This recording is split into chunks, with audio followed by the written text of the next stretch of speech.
Nah, itu bergantung pada apa? Bergantung pada bagian kosong dari botol ini ya, seberapa banyak begitu, sehingga dia bisa terlihat mengapung di permukaan, ya, bagian botolnya akan terlihat timbul di permukaan air.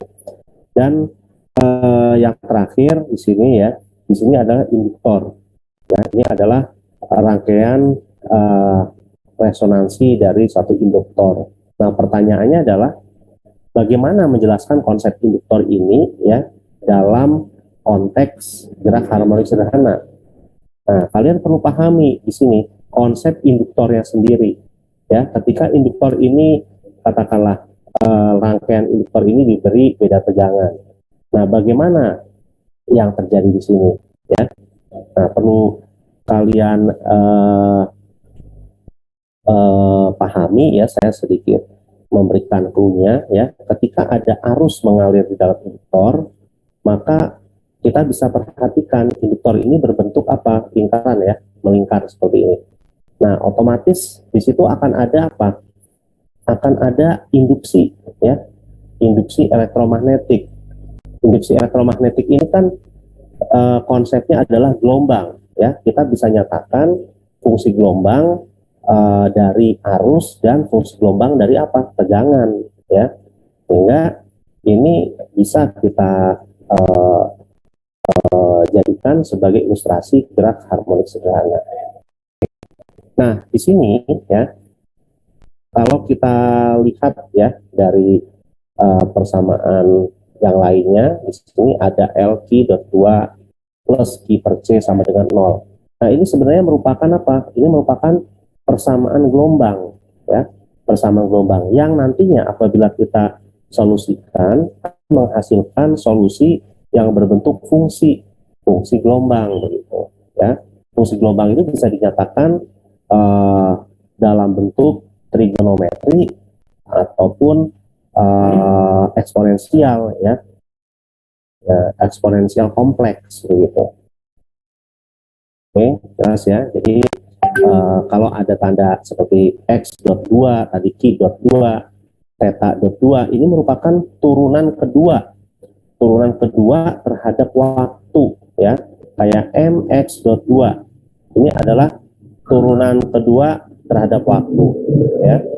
Nah, terus kalian juga harus bisa nih merepresentasikan bagaimana dari gambar ini ya bisa menjadi persamaan gelombang yang dinyatakan demikian. Nah, ini kalian harus pelajari baik-baik. Oke. Ya, sebenarnya konsepnya sederhana ya, karena konsepnya bisa dimulai dengan tadi saya katakan definisinya itu ada usikan atau gangguan. Usikan atau gangguan itu bisa direpresentasikan dengan F. F itu tidak lain adalah mx.2 ya, dan gerakannya karena dia akan berayun berlawanan arah, nilai dari F-nya itu ya, besarnya usikan akan berbanding lurus dengan gerak yang arahnya berlawanan. Kenapa berlawanan? Karena ketika kita memberikan efek ke arah kiri, tentunya si benda itu akan kembali ke arah kanan ya, berlawanan, maka itu besarnya berlawanan, jadi negatif ya. Nah, kurang lebihnya begitu. Jadi kalian harus bisa menurunkan ya. Nah, oke. Di sini kita bisa lihat ya teknik penurunannya ya. Tadi saya katakan demikian. Nah, ini contohnya ya. M X2 sama dengan min SX ya. Nah, di sini adalah gaya pemulih yang tadi saya katakan, ketika kita beri gaya ke arah kali ke kanan, itu artinya dia menahan. Jadi ada gaya yang memulihkan, maka akan menyebabkan gerak harmonik ya, gerak harmonik. Nah, dari sini ya kita bisa akhirnya peroleh bentuknya mx2 plus xs sama dengan 0, yang tak lain apabila kita sederhanakan ini akan menjadi s per m. Nah, ini kita bisa melakukan analisis dimensional ya dari nilai s per m itu ya. Kalau kita asumsikan dia merupakan tadi persamaan gelombang, maka nilai dari S per M itu tidak lain adalah apa namanya, berbanding lurus dengan omega ya. Nah, maka di sini kita perhatikan ya, kenapa berbanding lurus dengan omega atau omega kuadrat begitu ya.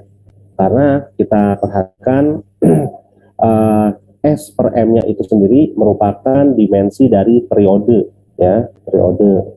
P ini juga merupakan frekuensi, sehingga kalau kita ambil definisi dari periode I akar M per S, sehingga kita bisa dapatkan persamaan 1.1 ya, yang dinyatakan dengan persamaan X dot 2 plus omega kuadrat X ya, ini sama dengan 0 tentunya ya.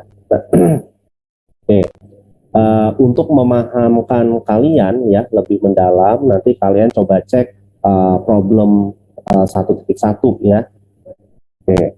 Nah, selanjutnya ya, tadi saya katakan juga ya, waktu saya menjelaskan tentang cakram yang digantung dengan kawat ya, di situ ada puntiran sejauh theta. Nah, puntiran sejauh theta itu tidak lain merupakan pergeseran atau displacement ya, atau pergeseran gerak harmonik sederhana. Oke.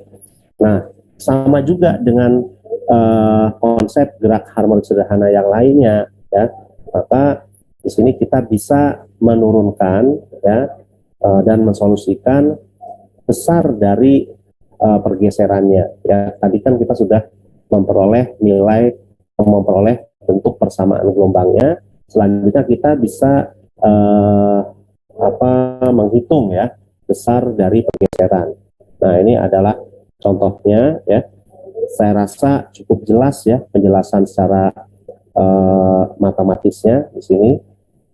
Ini adalah pergeserannya yang dinyatakan dalam fungsi trigonometri. Nah, ada ilustrasi pergeseran secara sinusoidal dari gerak harmonik sederhana. Ini harus kalian pahami ya. Nah, ini identikan ketika dia mengalami pergeseran ya, perubahan posisi sejauh theta ya. Ini ilustrasinya. Di sini kalau 0, di sini kalau 90 ya, dan seterusnya. Oke.